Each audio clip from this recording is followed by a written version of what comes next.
So, what I'm a big proponent of is empowered energy. Let's take the gender rhetoric out of the conversation because feminine and masculine energy, whether we like it or not, we can say, oh, we each have it inside of us, but it still creates a gender narrative that takes us out of our being into our gender. How about we just be empowered individuals in the dating marketplace? And if you are being controlling, stop it.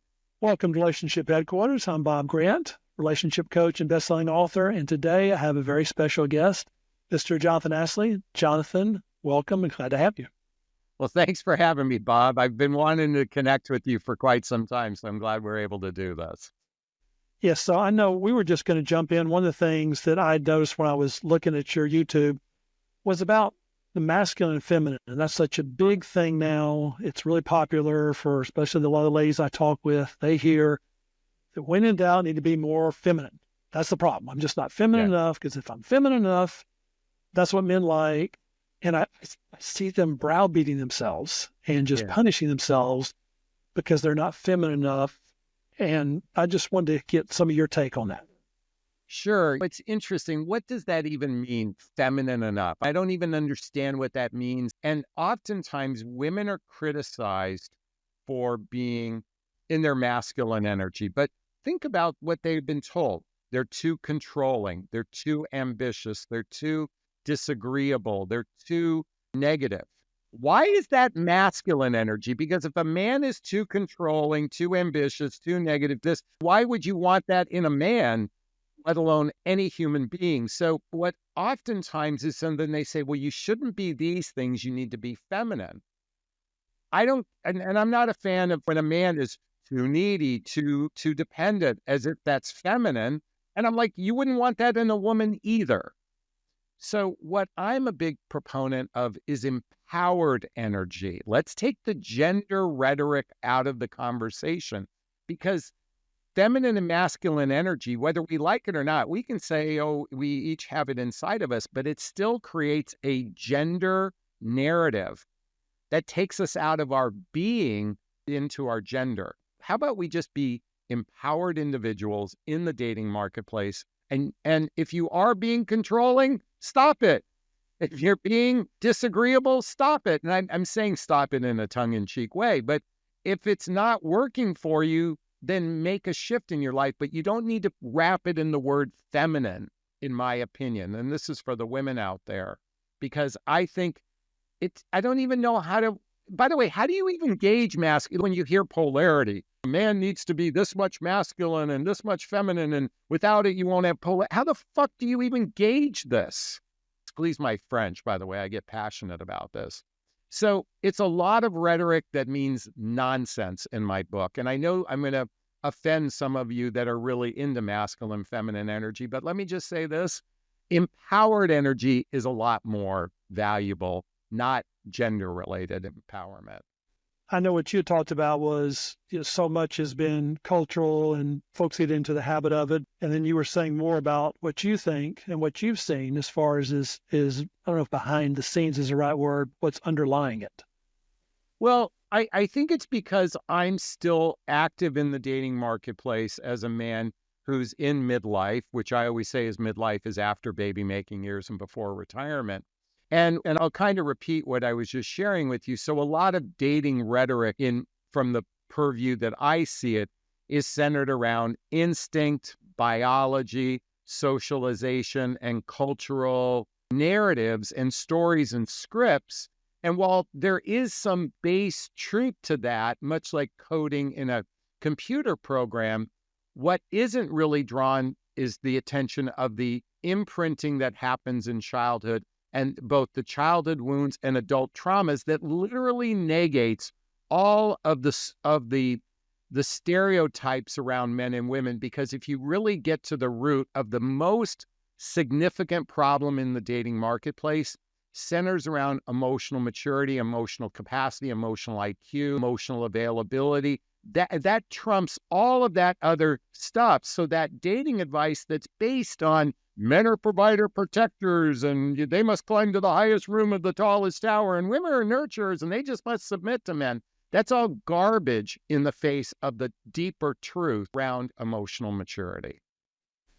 So when I hear you say that, especially for those that are listening, it's what I hear you describing is like there's a foundational piece, how we were imprinted growing up, the things that affected us and how it affects us emotionally at a core level. And unless that's addressed, unless that's paid attention to, all the other stuff is like window dressing. Is that it may be To some good or it may degree, not, but it's in and of itself. to some degree, it does. To some degree, our caveman instinct, our biology, our socialization plays a little part of the puzzle. But the deeper challenge that humans face is their capacity to be in relationship with another human being from an emotional perspective. That's because when you look at all the relationships that don't work out. If you get to the core to it, it's not whether the man is provider, protector, and the woman was taking care of the home narratives that a lot of dating advice is based in. It's always come down to an emotional challenge that the couples did not been able to address. And why do you think that emotional component is so critical for relationships, Ah. especially intimate relationships? Because we're in the first time in history that women are no longer dependent upon men for survival, at least here in the United States, predominantly speaking. I'm not suggesting that there isn't some sort of hierarchy or isn't an exchange where men are the strict provider protectors, but for the most part, women are no longer financially dependent upon men. That's changed everything. Birth control changed everything. Empowerment. And by the way, I know a lot of rhetoric suggests that the real problem is feminism is the real problem in relationship. That's the thing from the truth. It is wonderful that women are empowered, that they're not dependent upon a man for only their survival, but their emotional well-being. So I think it's wonderful that we're in this space. But the problem is it's requiring men to step up on an emotional level. And most men are emotionally constipated at best. Not just women. By the way, women are no picnic either. Let me be clear about this. Women are no picnic either. No disrespect, but there's this men point the finger at women problem instead of looking in the mirror. You're the common denominator in all of your experiences. And I hear that at that core level, that someone taking ownership for their capacity or really, I think, willingness to take a look at stuff. I know some people, I believed it, but I didn't believe it as much until my kids were born. Yeah. Triplet boys, and one of them, the day he was born, just had a personality, hypersensitive. Nothing we did. He was just born that way. One's more laid back. And we had people early on just say he's going to be like that. I'm like, well, I don't have that disposition, but a lot of it's going to be what he chooses to do with his life. And maybe I have to do more work with some areas or watch out for this. But choice on the lot he was drawn, it can have as much of an impact. But if he doesn't address that, what you're saying is all the stereotype kind of stuff only goes so far. I mean, he had to learn more self-soothing things in high school to do well with girls, because his typical kind of stuff gets old after a while. And it's not just a minding kind of thing, but they pick up on that. Or it's actually, I think it makes him where he's less available, someone to get close. Okay. And if he doesn't grow beyond that. So that brought up that memory when you were saying that. Since you brought up your children, you said you had 3 children? Oh, triple boys and a daughter, so 4 children. Fascinating. I had 2 boys, and it's so interesting to witness them be so radically different from one another. And it's just fascinating to me as a parent now. I never understood this, although I knew I was different than my siblings. A person could have been raised in a good home and still experience childhood wounds or traumas, okay? Was raised in a relatively good home, but my mother was borderline, and my father had a temper. I would say I was raised in a good home. When we hear the phraseology childhood wounds, we oftentimes think of extreme abuse, when garden variety traumas can affect us deeply as children. I was bullied by kids in school. I had a school teacher that told the classroom I was stupid.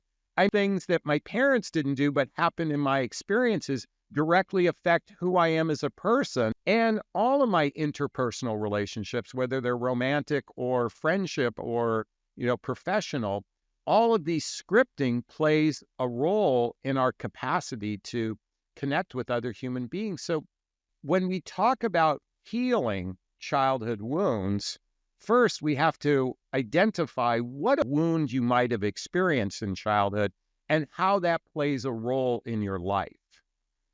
And that takes some deep excavation work to get there. And when I hear sometimes folks will say, yes, I know there are wounds. Yes, I've had stuff in my past, but I don't want to go back there. That's in the past. It doesn't affect me now. I'm sure you've heard this or some version of this. How do you normally respond when someone, not necessarily defiantly, maybe out of fear, brings that up with you? Well, I think my first reaction is you're in denial if you think this doesn't affect you. I'm no disrespect to the person, but most human beings live an unconscious life to their own capacity to be self-aware. And be truly self-aware is the capacity to go, I have fears and insecurities. I have negative patterns. I have limiting beliefs. And boy, can I judge the hell out of other human beings. A truly self-aware person knows that they do all these things. If you say that's in the past, that's to me, at best, that's a bypass or an individual gaslighting of oneself. And I guarantee you, if we start picking apart every one of your relationships, we'll see a pattern. The question is, do you want to grow as an individual? And I think couples who are in a relationships that's individually growth oriented are the ones that tend to be the most fulfilling. And I hear those that are in that pattern. That's funny how you had said denial, and that's probably the obvious word. And when someone you talk with faces that, they come to grips with it, especially in a relationship, it's one thing, at least the ladies I talk with, for them to face it. A number of them are really surprised at either how much men feel or how deeply men feel. Some of that I think is a stereotype in the sense of little boys shouldn't cry and all. Yeah. Some men on their own voluntarily don't. But can you share with the ladies some, just to this, that this applies to everyone and that men may do it different than women, but a lot of women I talk with, they didn't see it with their parents or didn't see it with their dad, or they don't want to see it. I'm not sure which, but if you can share with them some, because I wonder how helpful that would be to realize that he's another human being too. He's not just a man that's iconic and you just put him in a cookie cutter. I like the way I was just thinking of Alison Armstrong as you were asking that question, thinking about women oftentimes are just looking for hairier versions of themselves. It just made me think of that. So in all fairness to men, most men are good people. Most human beings are just good people. I certainly believe that there are really human beings that do some really cruel things to people. But for the most part, most men and women who are in the dating marketplace are good people. Now, could they be myopic, meaning they're only in their own world? Absolutely. This is true of men and women alike. Can they be self-centric, focused on their own needs in the dating marketplace? This is true of men and women alike. Few men really get the invitation to explore their emotions and their feelings. We have been socialized to repress that. Certainly, I think you and I are tail end baby boomers, those Gen Xers, really been given permission to really explore their feelings. It's just, however, this is all changing. Our world is changing. Men are now being invited to step in on an emotional level to develop emotional IQ, to develop emotional maturity, to develop, by the way, again, I want to be clear. Ladies might be a little bit better at this, but they're not necessarily that much better at it either, okay? I can say this because of how many women have duct tape over their mouth. They don't speak up when they should, but that's a whole nother conversation. To really sit with your emotions and your feelings and to learn how to identify what you're feeling, what you're emoting, and also to identify your needs is now what society is being invited to do, at least here in the United States. We are being invited to step into a whole new evolution of relationships because we're no longer in dependent-based relationships. And Bob, I think this is going to take a couple hundred years to really evolve as a society, as a humanity. This is just at the precipice of this right now. So we can't expect men, it'd be like planting a seed today and expecting a tree the next morning. You can't expect that of men or women. It's going to take work. When you're talking about this movement with all of us, especially men, I'm thinking about, I saw someone, I can't remember where she was, and she was talking to the men, and she says, I know what you really want in a wife. She says, what you really want is a best friend. But she said it in a way that really resonated, that most men don't say it that way. And I don't know that a lot of times women realize that that emotional connection means so much to us, just the physical, or not just that she looks great, but if you can't talk to her, can't connect with her, it's so painful. It's lonely. It's so for men, especially, because we probably society-wise don't have as many outlets, or maybe we choose not to, depends on the personality. And is that what your experience has been, or has it been with men as far as that longing, how they want to connect with a woman? Well, I think, level, we all want companionship, we want connection, we want physical intimacy. What I think is the missing piece in the puzzle for both men and women alike is oftentimes a commitment to commitment. And let me explain why this is so critically important.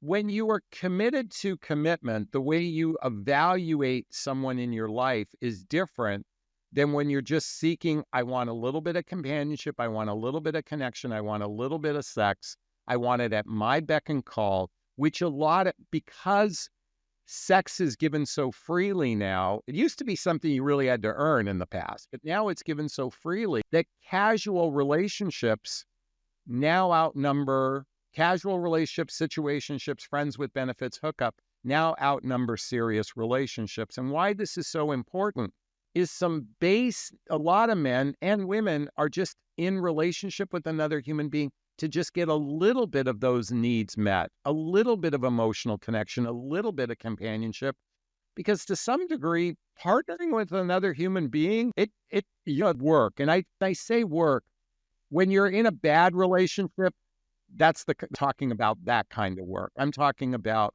your capacity to dig into your emotions beyond the surface and really work on an emotional level with another human being. And a lot of men and women aren't ready for the work. When you like the word, if we use the word investment.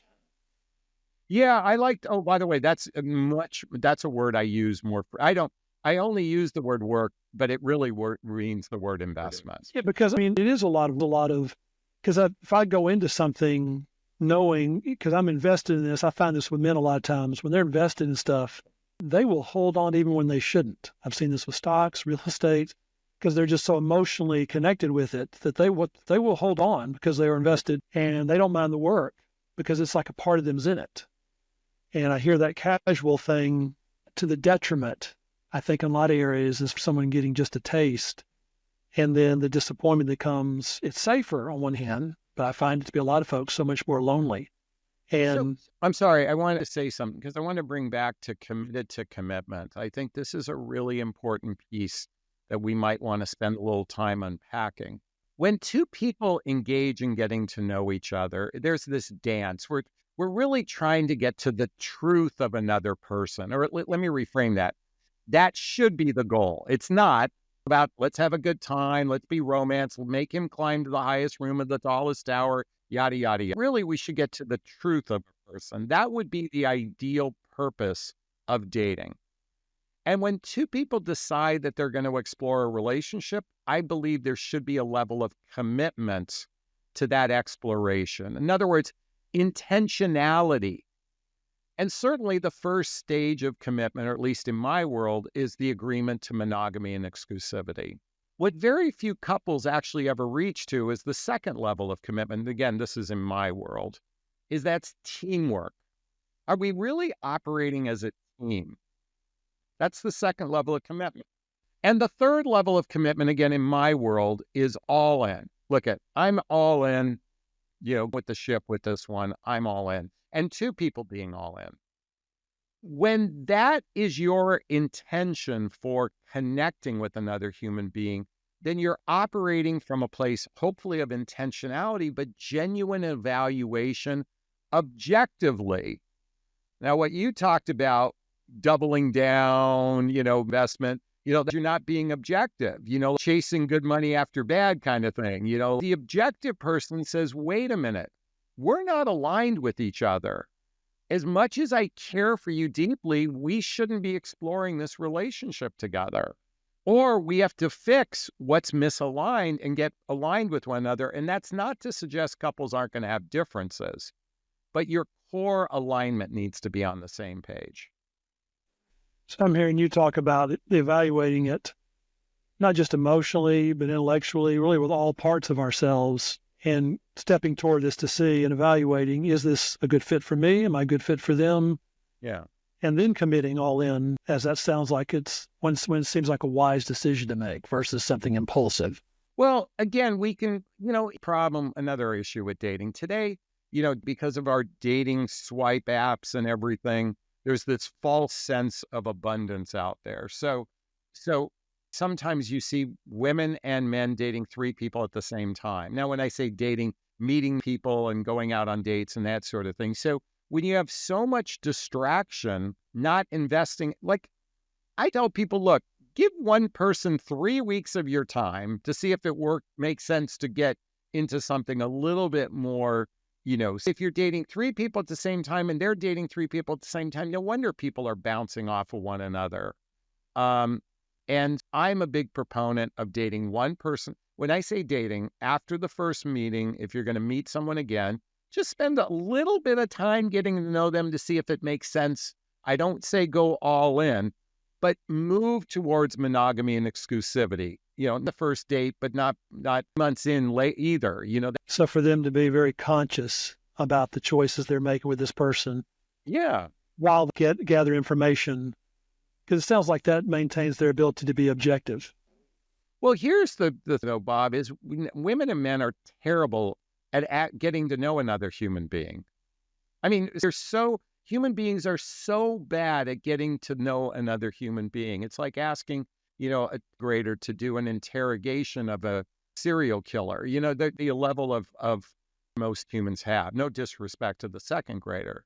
But most do a terrible job because we on the surface, and mostly we focus too much on chemistry and attraction and not enough on shared values, lifestyle compatibility, and emotional maturity and shared vision. We don't spend it. When I say we, please forgive me. Humans rarely do a good job at this. No, that was clear. I mean, in the sense that in general, and especially which is another topic of easy access and very low barriers of entry toward meeting lots of people, and I can go to someone else really new versus, again, back in my day when you actually had to go and find new people to meet, and it was not as easy. And so sometimes I think folks gave folks a little bit longer, or maybe gave them 2 or 3 times going out just to see, maybe I caught them on a bad night, or maybe it was just necessarily a reflection of who they are. Maybe they were just nervous. Well, I think some of it can feel like scarcity, just getting a decent candidate to go on a date with, versus on the opposite end, perceived as being high value, like that either attractive or financially successful. There's a perception that they have greater value. They tend to be more coveted, so they're getting a lot more attention. And then some people, they get very little attention. So when they got a warm body, it's like, covet this because this is all I've got. Listen, I don't want to sound like a defeatist or a pessimist, but we swimming in a sea of dysfunctionality. It just is. And I'm a big proponent of individuals doing their own work. And one of the primary things I talk about is self-love, is doing your own individual work so you can become a magnetic attractor for somebody who's more aligned with you. And you can recognize misalignment much sooner when you're really integrated in your own self-awareness. Yeah, when you mentioned self-alignment, I know one of the things we've been talking a lot within our tribe group is not so much who's great, a great guy for you. Yeah. As to this ideal you have. Well, I mean, we know that's a great fit for you. And you think it might be. You think you want this, but let's look at your history and how well has that worked out? And is that really a good fit for you with your personality, where you have to keep part of you hidden? you're chatty, but all of a sudden now you need to not be chatty around someone. Yeah. But you're going to do that the rest of your life. And certainly maybe keep an eye on it. Yeah. But the toward being inauthentic or as I should be, I act a certain way because that's what women or men like, or this particular man's likes. And I hear that getting away from what you're talking about, the authenticity, especially that emotional connection that resonates with me as far as the real core way that we do connect. Yeah, it's interesting. So I'll be vulnerable here for a moment. I, about weeks ago, had a first date with a woman. And we had a nice, pleasant time. It wasn't like this, anything, but we had a very nice, pleasant time. But and I got home, I journaled about it because I recognized some similarities between her and my previous relationship on an emotional level. And it gave me pause. I'm like, you know what? I'm feeling like I'm falling into my pattern. So I started to journal about this. And I wrote down maybe a couple paragraphs of what I was feeling emotionally. And she and I had a second date planned. And I said, fuck it. I'm going to share what my journal said. Now, I actually, before I did this, I talked to a dear female friend of mine. She goes, don't you ever say that to her. And I realized that, and I understand that this could judge me for what I was feeling. That's number one. Number two, she could find it unattractive. I mean, these different stories. But if I was being true to myself, I had a reservation about her. And I said, look, I'm just going to tell you what the reservation is to see if by the way, and I admit I could be wrong. And it was actually in that brief moment, we actually had a tender moment in that exchange. She actually gave me a little more clarity what was going on. Now, no disrespect to the human, but that's ninja level awareness skills. I mean, and ninja, when I say ninja, meaning and I'm exaggerating ninja, but enough awareness for me to actually journal about it. And then it took the courage to say it because it could be an uncomfortable thing. But you know what? That was true. That was my truth. And what I did, and chapter 1 of my book, What the Heck is Self-Love Anyway, says, speak your truth, do it with kindness. I did it in a very kind and loving way. And chapter 9 of my book says, if it's sincere and from the heart, you can't say the wrong thing to the right person. Humans need to step up and be vulnerable, authentic, and transparent. Because without it, you're in every relationship. Because I love how Chris Rock says it. Most humans show up as the ambassador of their best selves on a first date instead of their authentic self. I love that story. And for those watching, that's a great example of the difference between authentic versus transparent. Because transparent would have been sharing everything and just pouring everything out, which is not appealing. It's not very healthy. It's good for a relationship at all. But I love the thoughtfulness of thinking that through, listening, paying attention to. And I think that does take work. I think being impulsive sometimes is a lot easier and it may feel good, like we're cathartically dumping something, but that containing, like you're and waiting and even checking out with someone, feel it. Just listening to you because that sounded very sincere and very real. Well, can I jump in for a second? Transparency is only necessary if it's material to the relationship. My observation. Because, and in other words, you're right. We say they wear their heart on their sleeve and they vomit and they have no filter and they're radically transparent. I don't think you should say everything. However, if it's material, like this material to my decision-making process about her, and I could have kept silent, I could have not said anything because it was going to be my deal breaker in a way. But I thought, you know what? I'll lean into vulnerability, authenticity, and transparency. But it's material. That's where I want to differentiate. Transparency, if it makes a difference, then you have to say it. And I love that process of pausing and reflecting. Yeah. As you make that determination, as opposed to just regurgitating or just this is who I am, which sometimes I think is an excuse for I don't have to have self-control, or I don't have to, in my emotions, I'm just going to say stuff to make myself feel better or just to dump it out. Yeah. Because actually it's what you're describing. It sounds not awful, but uncomfortable. I mean, with something and to wait and to think about it a little bit and to let it speak to you that, no, I really do want to share this. that this is part of who I am and this is what resonates with me right now. What Yeah, don't.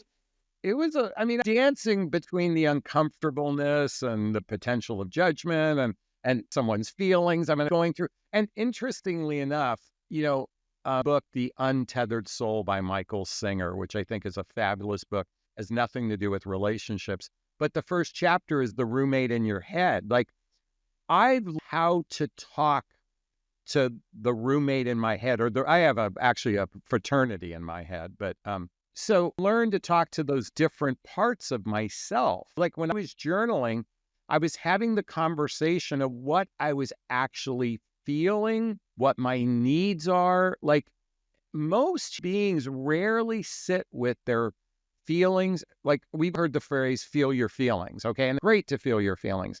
But to actually identify what you're feeling and then to be able to emote it to another human being in a way that can be seen, heard, and understood, this takes work. And there's a great book by Marshall Rosenberg called Nonviolent Communication. Now, I wished it was titled Compassionate Communication, but the reason why it's titled Nonviolent is because oftentimes our communication is confrontational. I wasn't confronting her, but it could have come across as a confrontation, right? It's when we learn to express from the heart in a kind, loving way, we actually build intimacy with another human being. That's at least my perception anyway. And I hear and I think about that story, how I don't think there's a way with intimacy to get around vulnerability. Again, doesn't have to be like spill everything, but the appreciation folks have once they see it, doing it, like you're saying, it's like, do this, should I not? Which I think is actually kind of healthy, that someone would just reflect a little bit as opposed to just impulsively do something. Yeah. And those emotions work for you. And I relate to that about decisions I've made of just, gosh, do I want to or do I not? I think those end up being some of the better decisions versus being super confident or just extremely, something without just taking some time to reflect. I'm sitting with how I want to frame this from the most compassionate, loving place. And it's difficult because there's a part of me that wants to just be the Mack truck and say, hey, I'm not going to see you again, versus ghosting, disappearing type of thing. So that's why I'm sitting with it and I'm journaling it and I'm writing it. A lot of time is being spent on this because it matters to me how I treat other people. And my reaction isn't as eloquent as I'd like it to be. So I have to work at it. That's hence the work. And as we're talking, ladies, and I'm going to use Jonathan's example just because we're here now. I'm around men a fair amount, and they don't always talk as articulate as he is. He's in this field. He's an expert. He's been working with couples and clients, I'm not 15, 20, 30 years. I'm not sure how long, but he's very seasoned at it. But what he's expressing, I hear other men express. Now, a lot of times, a man may need some help from you as far as helping to activate this. But the depth he's talking about, I hear this from more men than you would think. This is not that abnormal. Just his ability to present it is not typical of most men, and the insights he's offering. But so I could keep going on with you. This is fascinating. But let me ask some folks. Folks have heard you now. You mentioned a book, so we're going to put some links below. Someone wants to follow up with you, get to know you. Where should they go? Tell folks how they can find you after watching this. Well, Doc, thank you so much. And I want to, can I just briefly, I don't know if we do have enough time where I can just address. Oh, okay, good. I want to address two things. First off, most men oftentimes intellectualize their feelings. So men try to speak about their feelings from a very rational point of view, more of a logical point of view. Okay. And often think women speak in an irrational way. That's just the way they oftentimes think. And women criticize men for not being emotionally communicative. What's fascinating is sitting in a therapist office, because the therapist actually knows hearing each side, and then they know how to emote it in a way that can be seen, heard, and understood by the other person. So yes, I happen to be doing this for a living. It makes me unique. Most guys actually want to connect with their feelings. They really do. They just don't know how. And just for the record, everybody, I wouldn't be where I'm at today if it wasn't. I was in a relationship with a therapist for 6 years, D in communication. Okay. So I didn't get here, and I've got 15 plus years of experience, Bob. So I've taken some work. Most men want to, believe it or not. And sometimes we need a little bit of help from, the feminine. And you and I both know I'm not a big fan of masculine and feminine rhetoric, which we could talk about that if you Let wish. me add something just real quick, because I think we're saying it's neither one's good or bad. It's when folks get so polarized with it that I've got to be mostly this versus depends on the situation. It depends on the moment in the sense of which one I lean into versus it's supposed to be fluid. Yeah. And truthfully, I think when we learn how to identify our feeling, to be able to articulate it to someone in a kind, loving way, we actually build a stronger bond with a person. But it takes a desire to do it. It takes intentionality. It takes practice. And it takes two people holding hands with each other while they're going through this process. Yes, and I don't expect most men to, of course, do your journey or do my journey with it. Yeah. But the best part is, ladies, that he doesn't necessarily have to be a relationship coach or counselor. That he'd have the capacity to connect. He just may be a little bit different than what you would think. But I'm glad you said that, because all the men I talk with, they're in a committed relationship, they're married, that connection. They replace it with anything. There's nothing that is like it. I mean, it's the only thing in their life, but they really enjoy that. So I appreciate you. Poor, intimacy. We want connection. We men want connection. Women, they just don't know how to do it very well. And hence why I'm a big advocate for the I recommend and so forth. All right. Well, thanks for sharing all that. And now we must find out where folks can reach you, because after someone that's still with us now, you've done this for a long time. I've known you for years. Your reputation precedes yourself. I'm surprised that now's the first time I'm actually talking to you. Yeah, right. But I see on YouTube, you've written several best-selling books. Tell us a little bit about where we can find you, where we can locate you after you now. Sure. Well, my name is listed here, Jonathan Aslay. You can sit there and cut and paste it in Google. I will pop up. My channel would pop up. I highly recommend going to my YouTube channel. I produce 5 to 6 videos a week on my channel. I have live streams where you can interact with me. I have a lot of fun at my website. You can, interested in working with me, there's a link there. And also I'm on all the social media platforms. You can follow me on Instagram, Facebook, and all those good places. I'm just a passionate person. I think dating or relationships trigger our stuff like nobody's business. And I'm a big advocate for individual work. I'm not here to teach you how to get the guy or girl. I'm here to hopefully encourage you to get to know the person within yourself. Which I think would lend itself more toward keeping them or staying with them. Yeah, exactly. All right. I'm so glad you joined us. And for everyone, this is Jonathan Aslay, as he said. We'll have the links down below where you can reach out to him. And please, he's a lot of good stuff, very practical, very focused on getting results, things that last a lifetime, not just something that's real quick fix.